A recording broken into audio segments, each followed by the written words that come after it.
नमस्कार छात्रों, मैं विवेकानंद झा फिर से आप लोगों का स्वागत करता हूं द ग्रेट लर्निंग पॉइंट में। आज एक नए विषय वस्तु के साथ, नए कंटेंट के साथ मैं आप लोगों के सामने आया हूं। कोशिश करता हूं कि मैं हर एक सेक्टर में कुछ न कुछ जो कुछ जानकारी मेरे पास है मैं आप लोगों के समक्ष उपस्थित कर सकूं। आज हिस्ट्री के कुछ कंटेंट के साथ हूं, जो बीपीएससी टी 4 में या अन्य प्रतियोगी परीक्षाओं में आपकी काफी मदद करेगी। अभी बिना समय जाया किए हुए हम आप लोगों के साथ चलते हैं। पहले तो जो सहयोग आप लोगों का मिल रहा है उसके लिए आप लोगों का धन्यवाद। लगातार कम वीडियो देने के बाद भी आप लोग इतने ढंग से व्यू कर रहे हैं और देख रहे हैं, इसके लिए मैं आप लोगों का शुक्रिया अदा करता हूं। अब आइए हम देखते हैं भारत में यूरोपियों का आगमन। अब जैसा कि आप जानते हैं कि भारत और यूरोप के मध्य व्यापार प्राचीन समय से होता आ रहा है, लेकिन मध्यकाल में जो यूरोपियनों का आगमन हुआ है उसके संदर्भ में हम चर्चा करें। प्राचीन काल में जिस रास्ते से व्यापार होता था, आप लोग इतिहास की किताबें पढ़े होंगे, रेशम मार्ग के नाम से हम जाने। रेशम मार्ग से प्राचीन समय में व्यापार होता था, फिर कुछ समय बाद वो मार्ग ध्वस्त हो गया, व्यापार बंद हो। व्यापार के बंद होने के बाद यूरोप में 1453 ईस्वी में एक घटना घटती है। आप गौर कीजिएगा, 1453 ईस्वी में लिख रहा हूं, 1453 ईस्वी में एक घटना घटती है जिसको हम जानते हैं इतिहास में कस्तुनतुनिया के पतन के नाम। कस्तुनतुनिया का पतन। मैं यहां इसके लिए इस टॉपिक का इसलिए जिक्र कर रहा हूं कि ये बहुत आवश्यक है आपको ये जानना कि भारत में यूरोपीय ये लोग या व्यापारी जो आए, बहुत सारे आए थे, पुर्तगाली आए, फ्रांसीसी आए, डच आए, ये सब क्यों आए, इससे पहले क्यों नहीं आए और उसके बाद क्यों नहीं आए, उसी समय क्यों आए। तो इस पॉइंट को जानने के लिए हमारा जो टॉपिक है इसमें इसको बताना बहुत आवश्यक हो जाता है। तो 1453 ईस्वी में कस्तुनतुनिया का पतन होता है। कस्तुनतुनिया का पतन क्या होता है कि कस्तुनतुनिया यूरोप वासियों का एक बाजार हुआ करता था। ये जो बाजार हुआ करता था इस पर तुर्की ने आक्रमण कर दिया। तुर्की इस्लाम धर्मावलंबियों का एक देश है जिसने आक्रमण कर दिया। आक्रमण करने के फलस्वरूप ईसाइयों की हार हो गई। इतिहास में इसे धर्म युद्ध के नाम से भी जाना जाता है क्योंकि इसमें मुसलमानों और ईसाइयों का युद्ध हुआ था। अब ये यूरोप वासियों का बाजार था जो उसके हाथ से निकल गया, ये तुर्की के अधीनस्थ आ गया। अब तुर्की के अधीनस्थ आने के बाद यूरोप वासी व्यापारी जो थे उन्होंने अपने लिए नए बाजार की तलाश। उससे पहले के समय को अंध युग के नाम से जाना जाता है। इतिहास में क्या जाना जाता है? अंध युग। क्योंकि लोग समुद्री मार्ग में, समुद्र में उतरे नहीं थे। किनारे से मछुआरे वगैरह थे जो जाते थे और कहते थे दुनिया चपटी है, आगे जाके हम गिर जाएंगे। ऐसी बहुत सारी भ्रांतियां फैली हुई थी जिस पर हम अभी बात नहीं करेंगे। हम टू द पॉइंट बात करने की कोशिश कर रहे हैं। तो इसी क्रम में बहुत सारे व्यापारियों का वीरा समुद्र में उतरा और विश्व के अलग अलग क्षेत्रों में गया। जहां सबसे पहले मैं चर्चा करता हूं आज अपने देश में आने वाले सबसे पहले व्यापारी पुर्तगाली की। उससे रिलेटेड कई क्वेश्चंस हम आपको करवा रहे हैं, करवा रहे हैं। उससे संदर्भित जो भी टॉपिक होगा हम बोलेंगे, लेकिन मेनली हमारा क्या फोकस रहेगा? क्वेश्चन की। जो अगर आप मेरे पास 10-20 मिनट का समय मेरे वीडियो को देखने में देते हैं तो आपको कम से कम 1-2 क्वेश्चन तो ऐसा हो ही जाना चाहिए, अगर 20 कर रहा हूं तो जो आपके एग्जाम में टच कर जाए, जिससे आपका मेरे प्रति विश्वास हो। मैं जितना क्वेश्चन कराऊंगा मैं वादा करता हूं कि जिस किसी भी सब्जेक्ट में कराऊंगा मोस्ट इंपोर्टेंट वीवीआई क्वेश्चन कराऊंगा और उनसे आपको निश्चित तौर पर फायदा होगा। केवल साथ बनाए रखिए, लाइक शेयर करते रहिए। जिनको अच्छा लगे लाइक कीजिए, शेयर कीजिए, सब्सक्राइब कीजिए। बहुत सारे इंपोर्टेंट वीडियोस आपको मिलने वाले हैं। अब हम बिना समय जाया किए हुए अब इस वीडियो को शुरू करते हैं। यूं तो मैं शुरू कर चुका हूं, लेकिन क्वेश्चन से शुरू करते हैं। अब देखिए यहां पर पहला क्वेश्चन आपका आता है, मध्यकाल में सर्वप्रथम व्यापार संबंध स्थापित करने वाले कौन थे? तो मध्यकाल में, मैंने मध्यकाल की चर्चा की, मैं पहले कहा कि यूरोप रेशम मार्ग के द्वारा यूरोप से पहले व्यापार होता था, लेकिन मध्यकाल में समुद्री मार्ग की खोज हुई। किसने की, कब, कहां की, कैसे की, सारे क्वेश्चन आपको मिलते जाएंगे, इसलिए मैं अभी लेक्चर देना उसका उचित नहीं समझता हूं। आइए, सबसे पहले डच नहीं थे, अंग्रेज नहीं थे, फ्रांसीसी नहीं थे। आपको यह पता होगा कि 1498 ईस्वी में भारत की खोज हुई। वैसे भारत की खोज हुई नहीं थी, लेकिन लोग क्या कहते हैं कि भारत की खोज हुई कब? 1498 ईस्वी। किसने की? भारत के समुद्री मार्ग का पता लगाया गया था, किसने किया था? वास्को डी गामा ने। किसने किया था? वास्को डी गामा ने। वास्को डी गामा कहां का निवासी था? तो पुर्तगाल का। कहां का निवासी था? पुर्तगाल का। तो सबसे पहले मध्यकाल में सर्वप्रथम भारत से व्यापार संबंध स्थापित करने वाले व्यक्ति कौन होंगे? पुर्तगाली, क्योंकि वास्को डी गामा आया। वास्को डी गामा कहां का यात्री था? तो पुर्तगाल का था। तो सबसे पहले व्यापार संबंध स्थापित करने वाले कौन होंगे? पुर्तगाली ही होंगे। तो जाहिर सी बात है, अब सामने आपका ये जवाब बिल्कुल सही है। कौन होंगे? तो पुर्तगाली। समझ में आया होगा मेरे ख्याल से। अगर ये क्वेश्चन आता है, ऐसे ही एक क्वेश्चन पिछले वर्ष हेडमास्टर्स के एग्जाम में आया कि सबसे पहले कौन सा विदेशी यात्री भारत आया। विदेशी यात्रियों की जब भी चर्चा होती है, मेगास्थनीज आया था, याद रखिएगा। विदेशी यात्रियों में सबसे पहले भारत कौन आया था? मेगास्थनीज। तो यहाँ पर था मध्यकाल में सर्वप्रथम भारत से व्यापार संबंध स्थापित करने वाले कौन थे? तो पुर्तगाली इसका जवाब होंगे। That's clear. अगले क्वेश्चन की ओर हम बढ़ते हैं। अगला है जो क्वेश्चन मैं आप लोगों को बता चुका हूं कि वास्को डी गामा भारत कब आया था। तो वास्को डी गामा भारत आया था 1498 ईस्वी में। अभी मैंने जिक्र किया था। कहां पहुंचा था? तो केरल राज्य के कालीकट बंदरगाह पर पहुंचा था। कहां पहुंचा था वास्को डी गामा? 1498 ईस्वी में केरल राज्य के कालीकट बंदरगाह पर मैं पहुंचा था, जहां रवि जनजाति के लोगों ने इसका विरोध किया था। कंफ्यूज नहीं होना है, मैं ये नहीं कह रहा हूं स्वागत किया था। रवि जनजाति के लोगों ने क्या किया था? इसका विरोध किया था। लेकिन हिंदू राजा था एक, जिसका नाम था जामोरिन, जिसने इसका स्वागत किया और अपने साथ ये गरम मसाला में जैसे काली मिर्च और भी कुछ मसाले ले गए, जिसको 5 गुना मुनाफा में अपने देश में बेचता था। ये व्यापार संबंध इसका चलता रहा। अब यहां बात कर रहे हैं क्वेश्चन की। क्वेश्चन है वास्को डी गामा भारत कब आया था? तो 1498 ईस्वी में। वास्को डी गामा भारत कब आया था? 1498 में। इसके साथ आपने जाना भारत के किस राज्य में आया था? तो केरल में आया था। केरल के किस बंदरगाह पर आया था?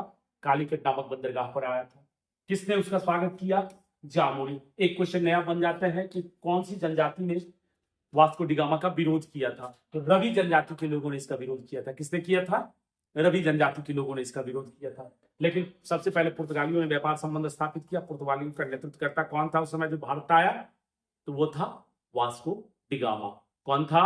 Vasco D gamma. That's clear. Vasco D gamma कितने ईस्वी में आया? 1498 ईस्वी में। कहां पर आया? केरल में। केरल के किस बंदरगाह पर? कालीकट। किसने उसका स्वागत किया? हिंदू राजा जामोरिन। अब अगले क्वेश्चन की ओर हम बढ़ते हैं। जितना अधिक से अधिक हो सकेगा मैं कोशिश करता हूं आप लोग को क्वेश्चन कर देने का। पुर्तगाली उपनिवेश का प्रथम वायसराय कौन था? तो बच्चों बिना समय जाया किए हम कहते हैं कि अल्मीडा था। 1505 ईस्वी में अल्मीडा आया था। वैसे वास्तविक संस्थापक जो पुर्तगाली व्यापार को वास्तविक तौर पर इंडिया में बसाया वो था अल्बुकर्क, जो 1509 में आया। लेकिन इससे पहले आने वाला उसका वायसराय कौन था? अल्मीडा। तो यहां पर हमारा क्वेश्चन है कि पुर्तगाली उपनिवेश का प्रथम वायसराय भारत में कौन हुआ? तो ये नहीं कह रहा है कि वास्तविक रूप में और पुर्तगाली व्यापार को किसने फैलाया या क्या किया, उससे मेरा अभी क्वेश्चन में कोई लेना देना नहीं। हमेशा याद रखिएगा बच्चों, एक मॉडर्न क्वेश्चन हम समझाने की कोशिश कर रहे हैं। आप क्वेश्चन को जब तक सही ढंग से नहीं समझिएगा, किसी का जवाब देने की कोशिश मत कीजिएगा, नहीं तो नुक्ता के फेर से खुदा जुदा हो जाते हैं। अगर जानते भी रहते हैं, बहुत सारे स्टूडेंट क्या होता है कि जानते हुए क्वेश्चंस को थोड़े हेरफेर के कारण जल्दीबाजी में गलती कर लेते हैं और वो 1 नंबर बड़ा नुकसान देता है। अगर कोई भुक्तभोगी होंगे इसमें तो जानते होंगे कि वो 1 नंबर क्या नुकसान देता है। इसलिए काइंडली मेरी बात को समझने की कोशिश कीजिए और यहां समझिए कि पुर्तगाली उपनिवेश में प्रथम वायसराय भारत में कौन हुआ था? कौन हुआ था? अल्मीडा हुआ था। कौन हुआ था? अल्मीडा। कितने ईस्वी में अल्मीडा आया था भारत में? 1505 ईस्वी में। कितने ईस्वी में आया था? 1505 ईस्वी में आया था। अल्मीडा कितने ईस्वी में भारत आया था? 1505 में। अल्बुकर्क कब आया था? 1509 में। अगर वास्तविक संस्थापक पूछा जाता, प्रथम नहीं पूछ करके वास्तविक करता, तब हम क्या जवाब देते? अल्बुकर्क। यानी इस क्वेश्चन का जवाब हम क्या देंगे? अल्मीडा। क्वेश्चन क्या है?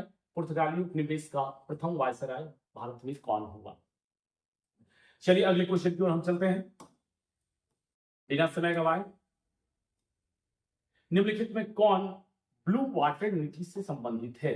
तो ब्लू वाटर नीति से संबंधित जो था वो भी अल्मीडा ही था। अल्मीडा जल मार्ग के द्वारा अपने आसपास के सभी देशों में या जितना खोज किया हुआ देश था उसमें अपने व्यापार स्थापित करना चाहता था।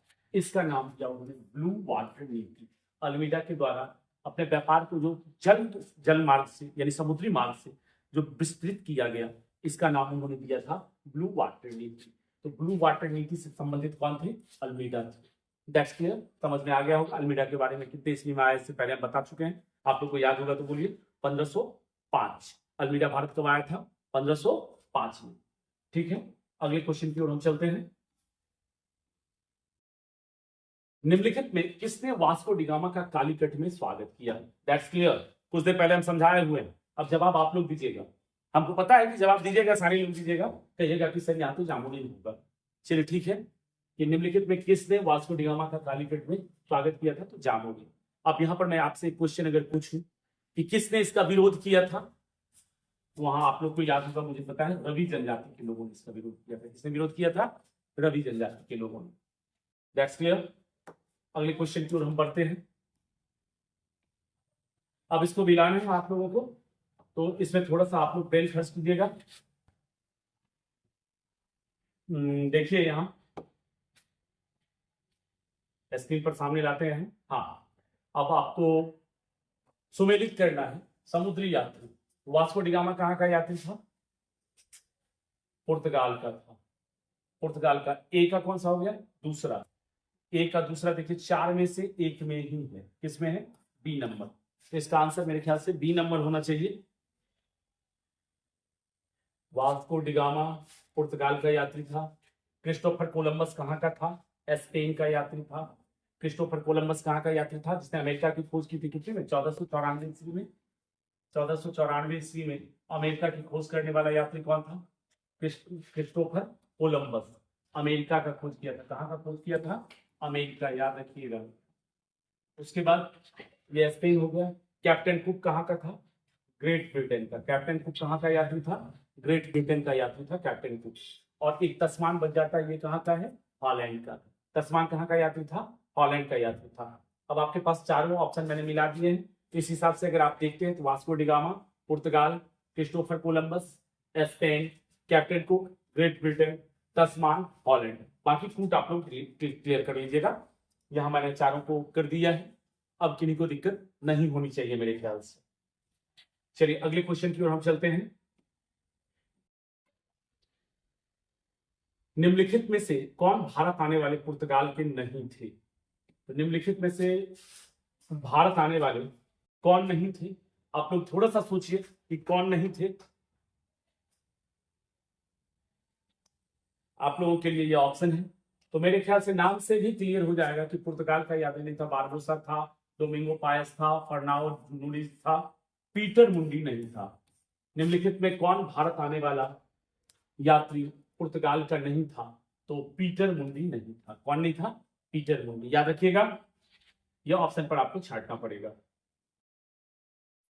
भारत में पुर्तगाली शक्ति का वास्तविक संस्थापक कौन था? जो क्वेश्चन मैंने आपको पहले ही समझाया कि वास्तविक संस्थापक की जब भी चर्चा होगी तो वहां पर हो जाएगा अल्बुकर्क। क्या हो जाएगा? अल्बुकर्क। ये कितने ईस्वी में भारत आया था? 1509 ईस्वी में। कब भारत आया था? 1509 में। इससे पहले कौन आया था? अल्मीडा। कितने ईस्वी में आया था? 1505 ईस्वी में। क्लियर हो रहा है आप लोग का? अब चलिए अगले क्वेश्चन की ओर चलते हैं फिर से हम। पुर्तगालियों ने भारत में निम्नलिखित में से किस स्थान पर प्रथम दुर्ग का निर्माण किया था? तो पुर्तगालियों ने सर्वप्रथम जो दुर्ग का निर्माण किया था वो किया था कोचीन में। अपने दुर्ग का निर्माण कहाँ किया था भारत में? कोचीन में। अलग अलग मतलब डच, ये अंग्रेज, ईस्ट इंडिया कंपनी सब अलग अलग किए हैं, लेकिन पुर्तगालियों का जब चर्चा होगा कि पुर्तगालियों ने किस स्थान पर अपने पहले दुर्ग का निर्माण किया था, तो वो आया था कहां पर? में कोचीन में। याद रखिएगा। अब आगे बढ़ते हुए अगला क्वेश्चन। निम्नलिखित में से कौन सी फैक्ट्री पुर्तगालियों द्वारा स्थापित की गई थी? तो निम्नलिखित में से कौन सी फैक्ट्री पुर्तगालियों द्वारा स्थापित की गई थी? तो देखिए, हुगली एक जगह है जो तमिलनाडु में पड़ती है। कहां पर पड़ती? हुगली एक कोलकाता में डिस्ट्रिक्ट भी नहीं, वो सॉरी, हुगली पश्चिम बंगाल का एक जगह है। वो दूसरा नाम है, नाम कंफ्यूज हो गए। हुगली पश्चिम बंगाल का एक स्थान है, डिस्ट्रिक्ट है। हुगली नदी गंगा जब विशाखी होती है तो पद्मा के नाम से बांग्लादेश जाती है और हुगली के नाम से पश्चिम बंगाल होती है, गंगा सागर में मिल जाती है। उन्हीं नदी के नाम पर, हुगली नदी के नाम पर भी पश्चिम बंगाल का एक डिस्ट्रिक्ट जो कोलकाता में बिगनिंग में कोलकाता घुसने के क्रम में हावड़ा वगैरह जहां पड़ता है तो उसको हुगली जिला के अंतर्गत माना गया। तो निम्नलिखित में से कौन सी फैक्ट्री पुर्तगालियों द्वारा स्थापित की गई थी? तो हुगली की फैक्ट्री जो थी वो पुर्तगालियों द्वारा स्थापित की गई थी। उसी हुगली के बगल में श्री रामपुर है, लेकिन श्री रामपुर इसका जवाब नहीं होकर के क्या होगा? हुगली। पुर्तगालियों के द्वारा पहली फैक्ट्री कहां पर स्थापित की गई थी? हुगली। अब चलिए अगले क्वेश्चन की ओर हम चलते हैं। तेजी में मैं इसलिए खींचने की कोशिश कर रहा हूं जो अधिक से अधिक क्वेश्चन आपका करवा सकूं, जितना भी हो सकेगा।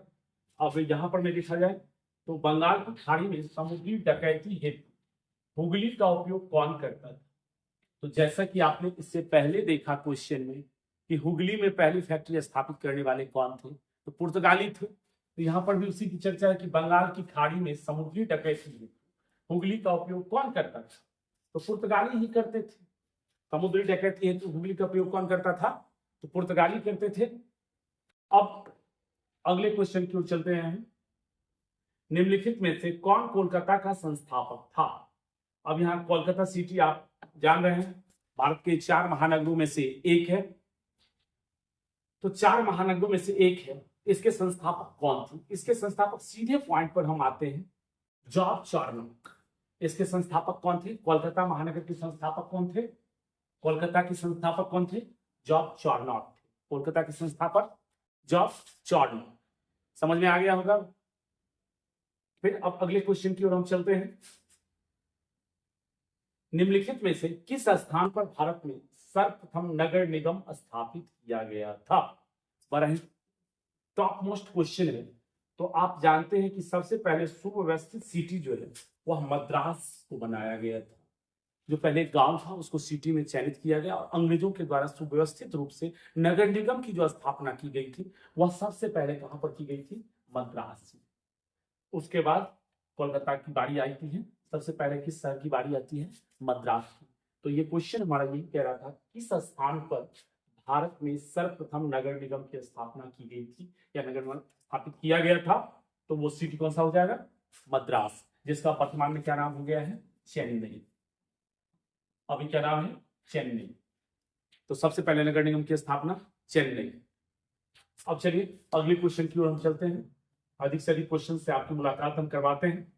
भारत के साथ व्यापार के लिए सर्वप्रथम संयुक्त पूंजी कंपनी किन लोगों ने आरंभ की थी? संयुक्त पूंजी यानी दोनों को मिलाकर जो संयुक्त पूंजी की बात की गई थी या किसके द्वारा की गई थी? तो पुर्तगाली संयुक्त पूंजी बिल्कुल नहीं कर रहा था, ये अपने हिसाब से चल रहा था। ये भी आधिपत्य करने के ही मूड में आया था, लेकिन चूंकि अंग्रेजों के समक्ष टिक नहीं सका इसलिए बाकी सारे गए। लेकिन संयुक्त पूंजी का जो आरंभ है वह किया गया था किसके द्वारा? डचों के द्वारा। क्वेश्चन को एक बार फिर से देखिएगा और आंसर देखिएगा, जिससे कि आपको क्लास के बाद ये क्वेश्चन कभी भी कहीं भी अगर सामने आता है तो आपको याद रहेगा। आप ऑप्शन देख करके मार सकते हैं। मैं इसलिए बार बार रिपीट करने की कोशिश कर रहा हूं। संशय हो तो कमेंट जरूर कीजिएगा। कहीं दिक्कत लगे और कुछ सुधार करने की जरूरत हो मेरे वीडियो में, जो कुछ भी हो सकता है थोड़ी लाइट प्रॉब्लम है, तो मेरे साउंड और क्वेश्चंस को देखिएगा, ना कि मुझे अपनी शक्ल दिखानी है। तो जो जैसे हैं, जो भी समस्याएं हो रही होगी उसको जरूर हमको लिखिएगा कमेंट में। ये चीज मैं आप लोगों के लिए टास्क छोड़ता हूं। अब देखिए, भारत के साथ व्यापार के लिए सर्वप्रथम संयुक्त पूंजी कंपनी किन लोगों ने आरंभ की थी? संयुक्त पूंजी आरंभ की गई थी डच के द्वारा। किसके द्वारा की गई थी? डच के द्वारा की गई थी। अब आइए अगले क्वेश्चन की ओर। निम्नलिखित कथनों में से कौन सा एक सही है? निम्नलिखित कथनों में से कौन सा एक सही है? अब इसमें देखिए मॉडरेट क्वेश्चन है। मॉडरेट क्वेश्चन है। इस प्रकार के क्वेश्चन बहुत सारे आते हैं कि निम्न के संबंध बताइए कौन किस, जैसे मराठा सल्तनत के बारे में कौन सही है, निम्न में कौन सही है। तो यहां हम जो चर्चा कर रहे हैं उसको देखिए। आधुनिक कोच्चि भारत की स्वतंत्रता तक डच उपनिवेश था। बिल्कुल सही है। कोच्चि यानी कोचीन, आधुनिक कोचीन भारत की स्वतंत्रता तक किसके उपनिवेश थे? डच के उपनिवेश थे। ये बिल्कुल लाइन सही है। दूसरा, डचों ने पुर्तगालियों को पराजित किया। आधुनिक कोच्चि में उन्होंने फोर्ट विलियम का निर्माण किया। ये गलत है। दूसरा पॉइंट गलत है। ये फोर्ट विलियम का निर्माण पुर्तगालियों को पराजित करके डचों के द्वारा नहीं किया गया था। अब आधुनिक कोची पहले डच उपनिवेश था जिसके पर बाद में पुर्तगालियों का अधिकार हो गया। ये बिल्कुल सही है। एक दूसरे को देखने से ही विरोधाभास लग रहा है। यहाँ कह रहा है कि उसने पुर्तगालियों को पराजित किया, यहाँ पुर्तगालियों ने पराजित किया, डच उपनिवेश था, पर बाद में किसने अधिकार कर लिया उस पर? पुर्तगालियों ने। एक दूसरे का विरोध लग रहा है। आपको एक्यूरेसी पर पहुंचना था, तो हमने क्या एक्यूरेसी पर पहुंचा कि डच का उपनिवेश पहले था जिस पर बाद में किसने अधिकार कर लिया? पुर्तगालियों ने अधिकार कर लिया। ठीक, तो ये सही है, ये भी पॉइंट सही है। आधुनिक कोची कभी भी ब्रिटिश उपनिवेश का भाग नहीं था, ये भी सही पॉइंट है। आधुनिक कोची जो है कभी भी ब्रिटिश उपनिवेश यानी ईस्ट इंडिया कंपनी के अधीनस्थ नहीं आया था। तो ये 15 क्वेश्चन मैंने आपके किए हैं। अब कुछ और 20 क्वेश्चन मैं लगभग आज कर देता हूं आप लोगों को। बड़ा वीडियो लंबा और नीरस नहीं होना चाहिए। क्वेश्चन तो बहुत सारे हैं मेरे पास, लेकिन सीमित अगर धीरे धीरे मैं करता रहूंगा तो 1-2 सप्ताह में 5-10 वीडियो में मैं आपको 150-200 क्वेश्चन करवा दूंगा, जिससे 10 क्वेश्चन मैं कोशिश उम्मीद करूंगा कि आपका आ जाना चाहिए। मैं सेलेक्टेड क्वेश्चंस को लेकर के चल रहा हूं। भारत में ईस्ट इंडिया कंपनी की सफलता का राज क्या था? अब ईस्ट इंडिया कंपनी की सफलता का राज क्या था? अब ईस्ट इंडिया कंपनी क्यों सफल हुई? तो मैं मोटे तौर पर अगर कहूं तो सारे व्यापारिक कंपनियां आई, लेकिन इंग्लैंड गवर्नमेंट का जो सपोर्ट था वो ईस्ट इंडिया कंपनी के साथ था। यही रीजन रहा कि ईस्ट इंडिया कंपनी कहता है कि अंग्रेजों के राज्य में सूरज कभी अस्त नहीं हुआ करती थी, यानी एक तरफ उदय दूसरी तरफ अस्त। इतना बड़ा साम्राज्य बिठाने का काम इसलिए किया क्योंकि ब्रिटिश गवर्नमेंट व्यापारियों को सपोर्ट कर रही थी। अब इन पॉइंट्स को देखिए, क्या आपको गलत लगता है, क्या सही लगता है, यहां बात करते हैं। तो भारत में राष्ट्रीय भावना की कमी एकदम सही है। भारत विभिन्न क्षेत्रों में बटा हुआ था। उससे पहले महाजनपद काल चला, उसके बाद विभिन्न क्षेत्रीय राजाओं के अधीनस्थ था। एक राज्य पर हमला भी होता था तो दूसरा ये सोचता था चलो उसकी लड़ाई हो रही है, मेरा क्या लेना देना है।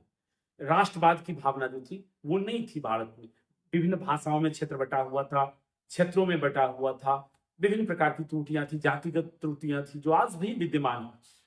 चलिए, भारत में राष्ट्रीय भावना की कमी थी। कंपनी की सेना को पश्चिमी प्रशिक्षण मिला था तो उनके पास आधुनिक हथियार थे, ये भी बिल्कुल सही है। पश्चिमी देश से तो आए ही थे। पूर्व और पश्चिम सिनेमा देखे होंगे आप लोग। हम लोग पूर्वी देश कहे जाते हैं और वो क्या कहा जाता है? पश्चिमी। तो पश्चिमी प्रशिक्षण उनको प्राप्त था और उनके पास हमसे लेटेस्ट हथियार है, ये भी सही है। भारतीय सैनिकों में राष्ट्रीय भावना का अभाव था, जिसके फलस्वरूप कोई भी उन्हें अच्छा वेतन दे अपनी सेवा में लगा लेता था। चलिए ठीक है, ये भी बात सही है कि भारत में राष्ट्रवाद तो जैसे हम सिर्फ नाम के भारत के निवासी थे, लेकिन भारत विभिन्न राज्यों प्रांतों में बटा हुआ था उस समय। जो जिस प्रांत के निवासी थे, जिस प्रांत की सेना में थे, वही समझते थे यही मेरा राज्य है, ये मेरा देश है। दूसरे जाने पर, दूसरे जनपद में जाने पर अपने आप को विदेश में जाया हुआ समझते थे।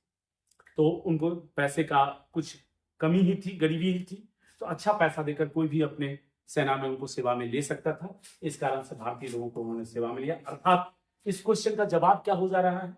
उपयुक्त तीनों। इस क्वेश्चन का जवाब क्या हो जा रहा है? उपयुक्त तीनों। चलिए फिर अगले क्वेश्चन की ओर हम चलते हैं।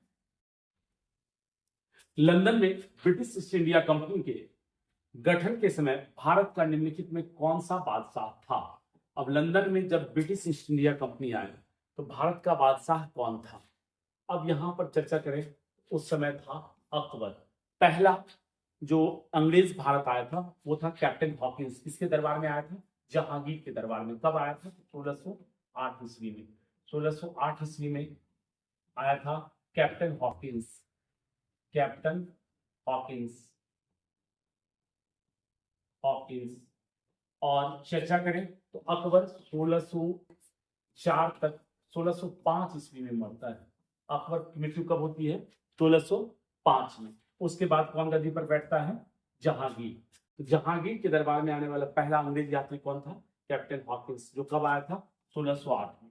लेकिन यहाँ क्वेश्चन मेरा क्या है कि लंदन में जब ईस्ट इंडिया कंपनी के गठन के समय भारत में निम्नलिखित में से कौन बादशाह था? तो भारत में उस समय बादशाह कौन हुआ करता था? अकबर था, क्योंकि अकबर के मरने के बाद जहांगीर बैठा है गद्दी पर। इसकी खैर कैप्टन हॉकिंस सफल नहीं हुआ था। 1615 ईस्वी में, याद रखिएगा, सर टॉमस मूर भारत आए थे। वो व्यापार करने में सफल रहे और उसके बाद धीरे धीरे हम निवेश मंत्री चले गए। और भी बहुत सारे पॉइंट्स हैं बीच में, आगे क्वेश्चन मिलते चलेंगे आप लोगों को। अभी फिलहाल मैं संक्षिप्त या शॉर्टकट में आप लोग को बताता चल रहा हूं।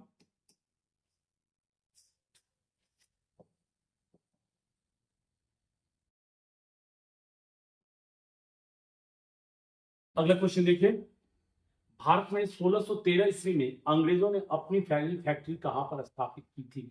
अब अंग्रेज के द्वारा पहली फैक्ट्री 1613 में कहां पर स्थापित की गई थी? तो इस क्वेश्चन का जवाब आप लोगों को बखूबी पता होगा कि कहां पर स्थापित की गई थी। तो आप जानते हैं कि पहली अंग्रेजों के द्वारा पहली फैक्ट्री कहां पर लगाई गई थी? सूरत में। कहां पर लगाई गई थी? सूरत में। कोई डाउट? कोई डाउट नहीं है।